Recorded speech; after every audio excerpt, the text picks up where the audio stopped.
përshëndes të gjithëve, mirë se vini në Newsline. Do të jemi së bashku për të parë zhvillimet kryesore të deri tanishme. Kryeministri Edi Rama ka pranuar ftesën e Donald Trump për të marrë pjesë si antar themelues në bordin e paqes, ndërsa propozimi Trump do të kalojë në parlament për miratim. Votimi për antarësimin në bordin e paqes do të jetë testi i madh i trumpistëve të Shqipërisë, Sali Berishës dhe Partisë Demokratike, që ftesa e Trump për Ramon i ka kapur në befasi. Shefi i qeverisë shqiptare në një letër drejtuar presidenti amerikan i shpreh vlerësimin më të lartë për këtë përfaqësim dhe angazhim të plot për të kontribuar për paqen.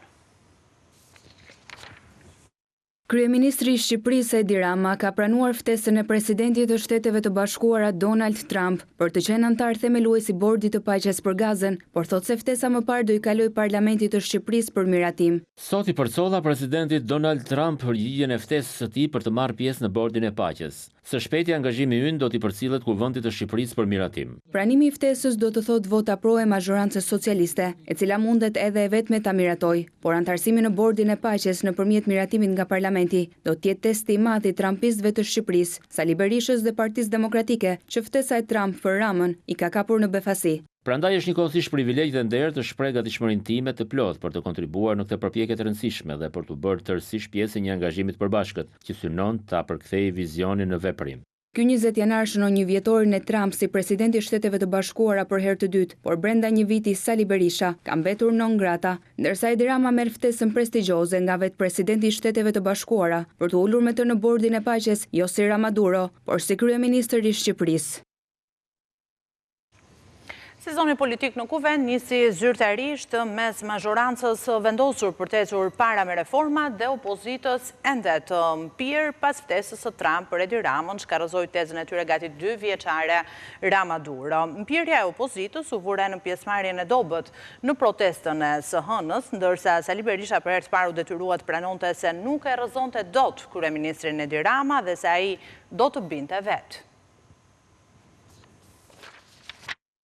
Ramaduro vdiq, tani roft Rama. Trump pa dashje trazoi edhe politikën shqiptare. Mazhoranca socialiste shkoi në parlament për punë, reforma dhe bashkëpunuese me presidentin e Shtetet Bashkuara të Amerikës. Ftesa e presidentit të Shteteve të Bashkuara të Amerikës, Donald Trump, i cili e ka ftuar personalisht kryeministrin Edi Rama dhe përmes tij Republikën e Shqipërisë t'i bashkohet një organizmi të ri ndërkombëtar, të quajtur Bordi i Paqes. Në fillim thanë që s'ka ftesë. Ku është ftesa? Na jepni ftesën. Nuk jemi vetëm pse jemi vend antar i NATO-s, as pse kemi rëndësi gjeostrategjike, por se Edi Rama është një partner i besueshëm i Shteteve të Bashkuara të Amerikës. Kurse Partia Demokratike u kthye në parlamente çoroditur, mes dëshirës për të bllokuar dhe përpjekjes për të mos gabuar, e pakët në numra, pikoi më vonë në shesh, dhe aty nuk u fshet dëshpërimi, edhe ndaj Donald Trump. Edhe Amerika, që në 250 vitorin e vet ka pas ato ulje ngritjet e veta, dhe neve në lanë këtë deregje. Prandaj, unë i kërkoj administratës sot të re të zotit Trump të mbaj përgjegjësitë e veta për këtë popull. 2 milion që s'po e bën dot të ngrej kokën. Dhe kjo vjen edhe për arsye të qytetarëve amerikanë si së George Soros. Unë i kërkoj prapë presidentit Trump se neve, si demokrat, gjysmën e popullit shqiptar, është nxjerrë non grata. Nuk është nxjerrë non grata vetëm Sali Berisha. Me erët gjatë ditës, doktori e pranoi se Ramën nuk e rrëzojnë amerikanët. Asgjë nuk e shpëton atë nga rrokullima e madhe. Këtë mund të them. Më vonë në bulevard, u kërkoi demokratëve mos lexojnë vetëm ftesat, por dokumentat. Në tempullin e demokracisë, Komisioni i Jashtëm të Kongresit të Shteteve të Bashkuara u miratua një dokument themelor në të cilin pasqyrohen të gjitha ato për cilat ju protestuat dhe për cilat do protestoni në 24 janar. Pra demokratët duhet të mësohen me Berishën në opozit, qoftë edhe duke duruar Ramën qeveri. Të vetmit që nuk e durojnë dot më Berishën të drejtoj opozitën, janë ata që në fakt përfitojnë direkt prej tij. Dëgjojeni mirë, kohë për të humbur me ju ne kemi zero. Nëse deri javën e ardhshme nuk paraqiteni në komision, ne do të bëjmë ndryshimin e vendimit, sepse ju po shkelni në mënyrë të njëanshme. Këto ëndrat në diell, shko thuja atyre krushve tash në orën 6, se me ne ke mbaruar punë. Bordi i Paqes pritet të vërë gurët e themelit të ejnëten në Davos të Zvicrës. Në një ceremoni që do të bëhet gjatë forumit botëror ekonomik, presidenti Donald Trump, si iniciator dhe drejtuesi këtij bordi, pritet firmon statutin e tij. Bordi i Paqes i Donald Trump pritet që të jetë në qendër të vëmendjes edhe në samitin e Davosit në Zvicër. Presidenti amerikan synon që të enjten e 22 janarit të nënshkruhet statuti dhe mandati i plotë i strukturës ndërkombëtare. Në një ftesë thuhet se ceremonia do të mbahet gjatë samitit ekonomik, ndërsa në një dokument tjetër theksohet se Trump do të jetë në krye të bordit dhe një pasaardhës mund të zgjidhet vetëm nëse presidenti amerikan largohet vullnetarisht. Ftesa për pjesëmarrjen në këtë mekanizëm të ndërkombëtar u ka shkuar shumë shteteve, mes tyre dhe Shqipëria. Megjithatë duket se jo të gjithë janë gati të pranojnë. Më herët u raportua në media se Emmanuel Macron kishte kundërshtuar pjesëmarrjen e Francës në bordin e Paqes. Mirëpo kur u pyet nga gazetarët, Donald Trump dha një mesazh të qartë për homologun e tij francez. Askush nuk e do Macron sepse do të largohet nga detyra shumë shpejt, kështu që nuk ka shumë rëndësi. Do të vendosë një tarif prej 200% për vera dhe shampanjat e tij dhe ai do të bashkohet, por nuk është i detyruar. Siç e dini, ai do të largohet nga detyra pas disa muajsh. Në përvjetorin e inaugurimit të tij, Trump do të fluturojë për në forumin ekonomik botëror në Davos, ku pritet të takohet me lider të tjerë botëror me të cilët ka pasur her pas here përplasje. Sipas mediave ndërkombëtare, fjalimi i tij është planifikuar që të mbahet të mërkurën, teksa e gjithë bota pret zhvillimet që do të vinë nga kjo ngjarje e madhe në Zvicër. Në prag të 15 vjetorit të krimit shtetëror të 21 janarit, ku humbur jetët të vrarë nga plumbat e gardës 4 persona në bulevard, sondazhi i ABC News tregon se shumica e shqiptarëve fajsojnë SPAK dhe gjykatat për mungesë vullneti në vendosjen e drejtësisë. Sondazhi tregon për herë të parë pas disa muajsh një ngritje me 3 pikë të socialistëve, duke thelluar në 22 pikë diferencën me demokratët, të cilët kanë mbetur në vend. E mërkura shënon 21 janarin e 15 me 4 viktima, por pa drejtësi. Po faji, pse mbetet jetim nga drejtësia? Kësaj pyetje pas një dekade gjysmë, shumica dërmuese e shqiptarëve, 63%, i përgjigjen me mungesën e vullnetit nga drejtësia për të zbardhur ngjarjen plotësisht dhe vendosur autorët para përgjegjësisë. 19% e cilësojnë drejtësinë pa aftë, kurse vetëm 17.5%, kryesisht demokrat, mendojnë se s'ka prova. Por cila ishte përgjegjësia e qeverisë së atëhershme të Sali Berishës dhe opozitës së Edi Ramës? Rreth 27% apo demokratët fajsojnë Ramën se i çoi protestuesit drejt një masakre të paralajmëruar. 25.4% mendojnë se Rama ishte po aq fajtor sa Berisha. Por 48% apo socialistët kanë një peng nga ajo ditë, faktin që Edi Rama dhe Partia Socialiste nuk e quan protestën deri në fund. Sa për përgjegjësinë e qeverisë së Partisë Demokratike në 21 janar, gati 63% e shqiptarëve shprehen të sigurt se Sali Berisha kreu krim shtetëror, duke vrarë qytetarët e vet. Vetëm demokratët, 18% mendojnë se mbrojti shtetin. Pavarësisht se kanë kaluar 15 vite, shqiptarët mendojnë se 21 janari duhet të jetë dosja prioritare e SPAK dhe drejtësisë së re. 40% e cilësojnë çështje kryesore për të hetuar. 25.7% mendojnë se duhet hetuar korrupsioni aktual i qeverisë, ndërsa 34% korrupsionin e të gjitha qeverive.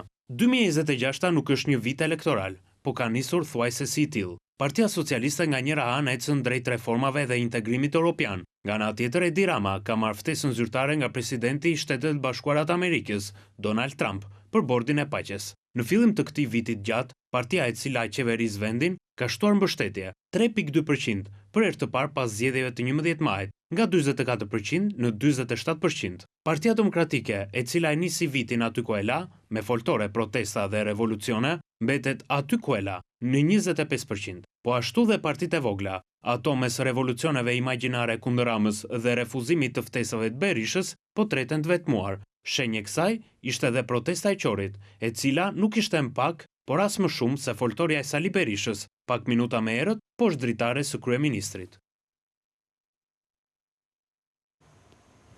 Unë do të ndalim tani më gjërësisht tek sondazhi zëri i shqiptarëve, duke patur në fokus patjetër ngjarjen shumë të rëndë, po ngjarësh edhe emocionale të 21 janarit. Do të jem në një komunikim të drejtë për drejtë me zotin Eduard Zaloshnja. Ju përshëndet zoti Zaloshnja, faleminderit që jeni me ne. Kënaqësi që jam me ju. Komentin e parë dua për sondazhin në Frym. Si ishte ndërtimi i këtij sondazhi të kësaj jave, duke patur parasysh ngjarjet e 21 janarit që patjetër janë shumë të ndjeshme dhe emocionale për gjithë shqiptarët, po njërosh edhe interesi i qytetarëve për të bërë pjesë.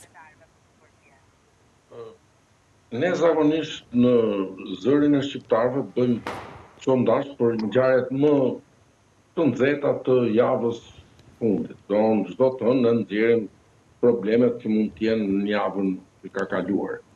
Kësaj radhe bëm një sondazh që nuk ishte të bënte me diçka që ka ndodhur para 3 ditësh ose 4 ditësh, por para 15 vjetësh, sepse është një ngjarje jashtëzakonisht e rëndësishme politike, sepse nuk ka ndodhur ndonjëherë në historinë e shtetit shqiptar, nuk ka ndodhur që para zyrës kryeministrisë vriten 4 qytetarë, dikush me dorë në xhep, dikush duke ikur. Dhe në këtë kuptim, ky sondazh ishte i veçantë.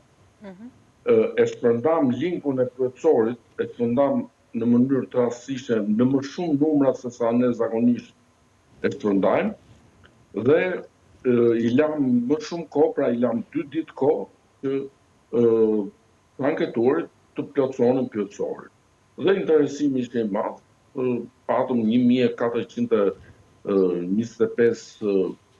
qytetarë që e plotësuan këtë, nga Konispoli deri në Vermosh, dhe pyetjet kuptohet ishin shumë thelbësore, pra nuk ishin pyetje që kishin të bënin me diçka që ka ndodhur javën e fundit. Po, megjithatë bie shumë në sy një lloj hendeku, nëse flasim për faktin se 21 janari mbetet ende një ngjarje e pasbardhur nëse flasim për institucionet e drejtësisë në vendin tonë. Se patjetër ato të huaja kanë dhënë verdiktin e tyre, duke thënë se është një krim shtetëror dhe kanë detyruar institucionet e drejtësisë në vendin tonë për të rinisur hetimet, edhe ne kemi parë zhvillimet, njëherë është edhe marrjen pyetje të eksponentëve të rëndësishëm të asaj kohe. Duke risjellë në vëmendje për shikuesit, janë 63.2% të anketuarve që përgjigjen se ka patur një mungesë vullneti nga ana e drejtësisë për të zbardhur këtë ngjarje. Mund ta lexojmë si një përgjigje, si një nevojë për përgjigje e këtyre personave që kanë zgjedhur këtë alternativë? Pikërisht fakti që gjykata ndërkombëtare e Strasburgut e konsideroi një krim shtetëror, kjo bën që dhe qytetarët e thjeshtë mendojnë, hey, ky është një krim shtetëror, duhet hetuar, nuk është thjesht një krim i zakonshëm që pa dashje plumbi shkoi te hala pishës dhe hala pishës ishte aq e fortë sa devijoi plumbi në vran njerëzit me duar në xheka. Pra, pa diskutim që vendimi i gjykatës së Strasburgut ka patur një ndikim të jashtëzakonshëm qoftë në lëvizjen që po bën të fundit Spaku, por edhe në opinionin e gjerë publik. Dhe kuptohet, është një pakicë e vogël që po, 17.5% që mendojnë se nuk ka prova.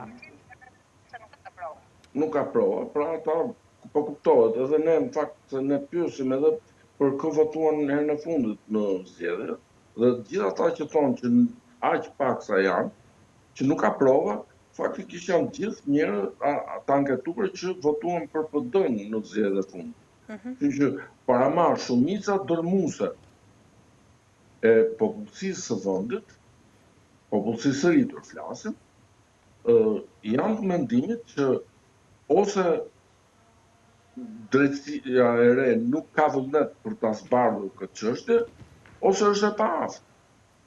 Sa kaq nëse flasim për përgjegjësitë, ka sërish një ndarje relativisht interesante.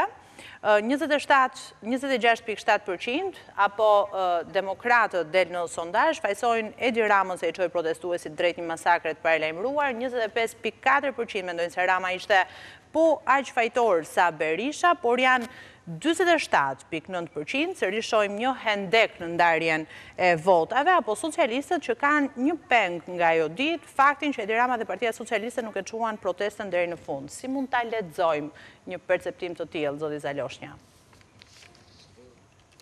Jo, kjo pjesa që thot kam pas përgjegjësi të dy palët, aty mbizotron moshat e reja.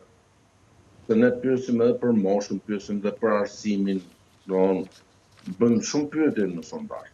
Dhe këtu janë moshat e reja deri në 34 vjeç, të cilët nuk e kanë jetuar atë realisht, mund të kenë qenë fëmijë ose sapo kishin lindur kur ka ndodhur ajo ngjarje.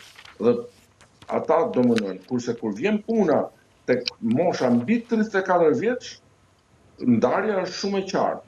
Edhe vetë grafiku e tregon që një shumicë dërmuese atyre që janë mbi 34 vjeç mendojnë se ajo protestë duhet përfundonte me rrëzimin e qeverisë Berisha, ndërkohë që një pjesë tjetër, që është sa gjysma e këtyre majtas, janë votues të PD-s që mendojnë që faji ishte i opozitë.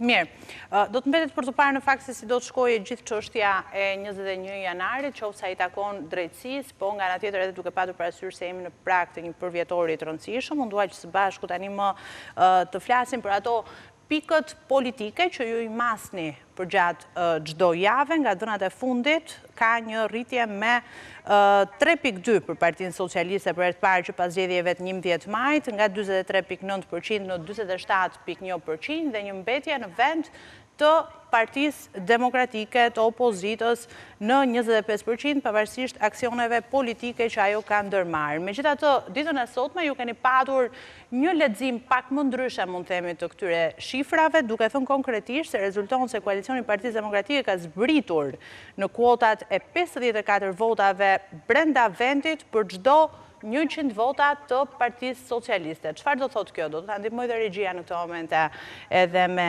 tabelën. Kjo ka edhe pjesë nga grafiku mund të jetë që sot Partia Socialiste ka pothuaj dyfishin e votave të Partisë Demokratike. Pra, edhe këtu në grafik, po të shohim, kemi 47.1% të atyre që kanë marrë pjesë në zgjedhjet e fundit, që e votojnë prapë Partinë Socialiste, dhe vetëm 25.3% që votojnë pra. Kemi pothuaj dyfishin e votave që ka PD-ja e ka PS-ja. Edhe kjo tregon që rrjedhja e votave nga zgjedhjet e fundit ka ndodhur kryesisht e opozita, sepse Partia Socialiste ka shumë i ka ruajtur votat që kishte.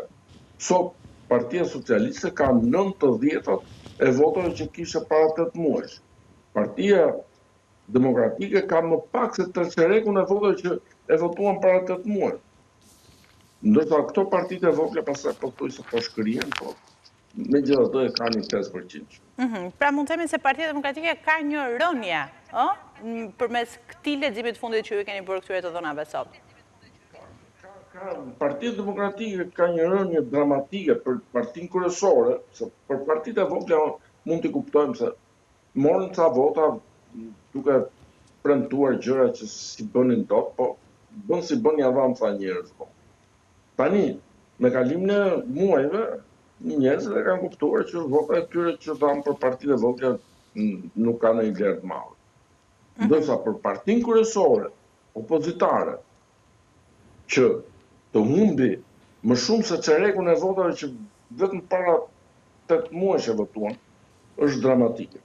Po, dhe në këtë frym ju thonin se si rezultat i këtyre gjetjeve që po komentojmë së bashku, nëse zgjedhjet do të zhvilloheshin sot, Partia Socialiste mund të sigurojë dhe më shumë mandate parlamentare se sa mori vjet, ndërkohë Partia Demokratike edhe më pak.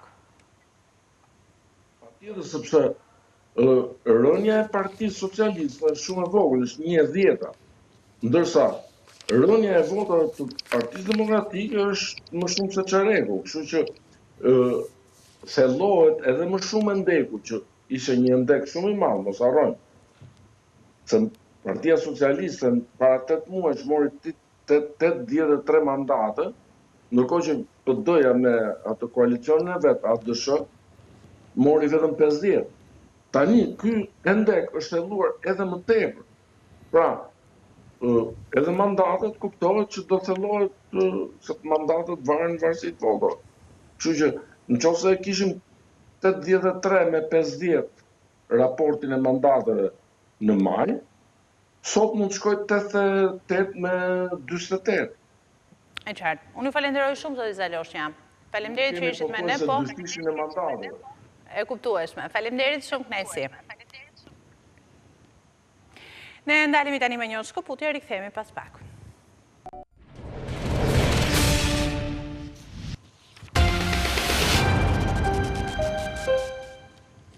Jemi sërish së bashku, ndalemi tani me të tjera zhvillime. Një 57 vjeçar në Kruj humbi jetën gjatë një sherrri në orë të para të mëngjesit. Viktima Pjetër Ndou qëllua me sende të forta në kokë nga një i ri, ndërsa lëvizte me makinë rrugën Mamurras, fush Kruj, pranë fshatit Bushnesh. Autori Andi Vokri, 28 vjeç, u arrestua nga policia. Konflikti dyshohet ketë nisur për motive banale.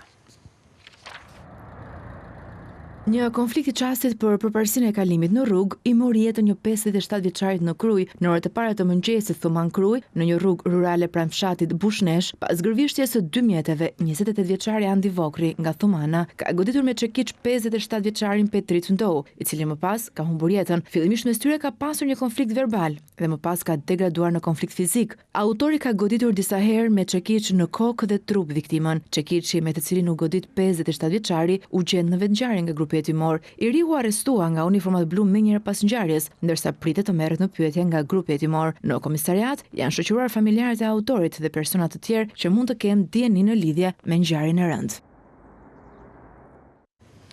SPAK do të çojë Elvis Roshin në gjyq si të pandehur për shpërdorim detyre. Ish-bashkiaku i Kavajës akuzohet për abuzime tenderat në vitet 2013-2014 kur drejtonte bashkinë, ndërsa kallëzimi ishte bërë nga kontrolli i lartë i shtetit. Prokuroria e posaçme të martën i ka komunikuar mbylljen e hetimeve ish kryebashkiakut socialist të Kavajës Elvis Roshi. Ai u mori pandehur për shpërdorim detyre në qershor të vitit 2025, ndërsa në SPAK, Roshi është paraqitur nën shoqërinë e avokatit mbrojtës Andi Skënderi. Kallëzimi ndaj Elvis Roshit erdhi pas një auditimi nga kontrolli i lartë i shtetit për parregullsi në tendera gjatë periudhës së tij në krye të Bashkisë së Kavajës. Bashkë me Elvis Roshin u kallëzuan edhe 10 zyrtarë të tjerë të Bashkisë së Kavajës, pasi dyshohen se kanë shkaktuar një dëm ekonomik prej 33 milion lekësh me tenderët e rikonstruksionit të qendrës së qytetit dhe ndërtimin e disa rrugëve. Shkeljet u zbuluan pas një auditit kryer në Bashkinë e Kavajës për periudhën janar 2013-dhjetor 2014. Në listën e shkeljeve u renditën 12 tender të zhvilluar kryesisht për rikonstruksionin e qendrës së qytetit, të disa rrugëve lidhëse dhe mbjelljen e pemëve dekorative. Çështja fillimisht u regjistrua në prokurorinë e Durrësit, e cila kërkoi ta mbyllte, por një vendim i gjykatës kundër korrupsionit dhe krimit të organizuar vitin e kaluar urdhëroi hetimin e dosjes nga SPAK. Tashmë SPAK, pas komunikimit të mbylljes së hetimeve, pritet i drejtohet gjykatës së posaçme për kalim në gjykim apo jo të kësaj dosje hetimore. Ndërkohë, në një tjetër procedim, SPAK po e heton Elvis Roshin edhe për krime zgjedhore, ku pak ditë përpara zgjedhjeve parlamentare të 11 maj të vitit 2025, ju sekuestrua celulari. Vritet në burgun Korydallos në Greqi, dënuari shqiptar Jani Aliaj, 49 vjeçari, u godit 2 herë me thik nga një i dënuar grek që vuante dënimin për vrasjen e një tjetër shqiptari. Jani Aliaj ishte dënuar në Shqipëri me burg të përjetshëm për vrasjen e Elton Çiços, ngjarje e ndodhur në vitin 2016. Pas ngjarjes, ai ishte arratisur dhe vetëm një vit më parë ishte arrestuar në Greqi, ku burgos për të shlyer dënimin për një tjetër krim në shtetin fqinj. I dënuari shqiptar Jani Aliaj, 49 vjeç, është vrarë këtë të hënë në burgun e sigurisë së lartë Korydallos të Greqisë nga një tjetër i dënuar. Mediat në shtetin fëqinë raportojnë se 49 vjeçari u vra nga 2 goditje me thikë që i dha një tjetër i burgosur grek. I burgosuri që vrau Jani Aliajin këtë të hënë ishte i dënuar për vrasjen e një tjetër shqiptari dhe një ndër të burgosurit më të rrezikshëm të burgut Korydallos. Autoritetet greke po vijojnë hetimet për të zbuluar më shumë se i përket përplasjes mes dy të burgosurve dhe rrethanave se si u vra 49 vjeçari shqiptar.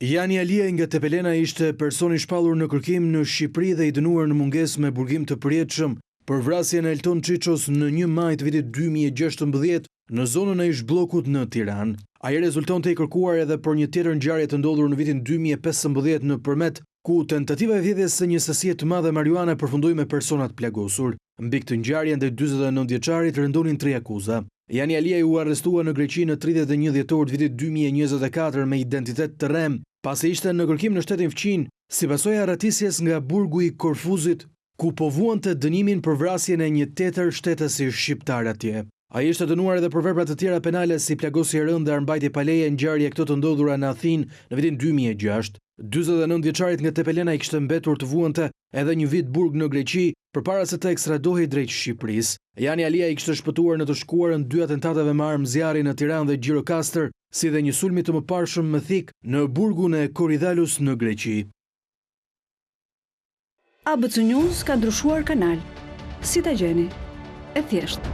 Bëni kërkim automatik në televizorin tuaj, dekodrat digital dhe Tring, dhe ABC News do të shfaqet në listën e kanaleve tuaja.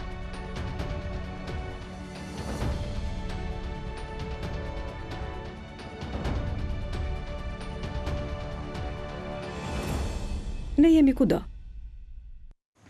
Interesi për paketën e maleve po rritet ndjeshëm në bashkinë Vau Idejës. Rreth 200 qytetarë kanë aplikuar deri tani për të përfituar nga ky program mbështetës. Autoritetet vendore bëjnë thirrje që të interesuarit të drejtohen pranë sporteleve të bashkisë për asistencë apo informacione mbi procedurat. Zona më e kërkuar për investime mbetet Lugina e Lumit Drin. Mbi 200 qytetarë kanë aplikuar deri më tani për paketën e maleve në bashkinë e Vau të Idejës. Drejtoria e Drejtorisë Ligjore dhe Aseteve sqaron se të interesuarit mund t'i drejtohen sporteleve në bashkinë e Vau të Idejës për asistencë në procedurat e aplikimit. Të gjithë ftojmë gjithë qytetarët dhe subjektet e interesuara që të bëjnë aplikimin përmes portalit e-Albania. Janë vënë në dispozicion nga ana e bashkisë zyrat e shërbimit, të cilët do të asistojnë qytetarët edhe për përgatitjen e dokumentacionit të aplikimit, por njëkohësisht edhe për hedhjen e aplikimit online në portalin e e-Albanias. Lidhur me dokumentacionin, shoqërues që duhet ketë kërkesa, mundeni të konsultoheni me faqen zyrtare të bashkisë Vau Idejës, ku është udhëzimi bashkë me dokumentacionin që do t'i bashkëngjitet kërkesës, por njëkohësisht ne jemi në dispozicion për t'i asistuar qytetarët edhe pranë bashkisë gjatë gjithë orarit zyrtar, lidhur me çdo paqartësi që ato kanë. Interesi më i madh për paketën e maleve vijon të jetë në zonat përgjatë Luginës së Lumit Drin. Atëherë, në hapjen e aplikimeve për paketën e maleve janë shfaqur rreth 200 shprehje interesit, kryesisht në zonën e Luginës së Drinit, por edhe në zona të tjera lidhur me zhvillimin bujqësor dhe agropylltari. Bëjmë edhe një thirrje të fundit për gjithë qytetarët dhe subjektet e interesuara që të vijojnë lidhur me aplikimet përfundimtare të cilat do shqyrtohen nga ana jonë për të gjithë poseduesit faktik të këtyre pronave. Qytetarët dhe investitorët mund të aplikojnë për të përfituar nga mbështetja e këtij programi, i cili adreson zhvillimin industrial dhe turistik. Zonat e përfshira në paketën e maleve shtrihen në Barbullush, Luginën e Drinit, Bushat, Shllak, Mnel dhe Nënshat. Ishte gjithçka e përgatitur për Newsline për ditën e sotme. Të tjera zhvillimet përditësuara minut pas minute nga vendi, rajoni dhe bota ju mund t'i ndiqni edhe në faqen tonë abcnews.al, njërë është në valët e radios 105 FM. Faleminderit për vëmendjen, mirupafshim.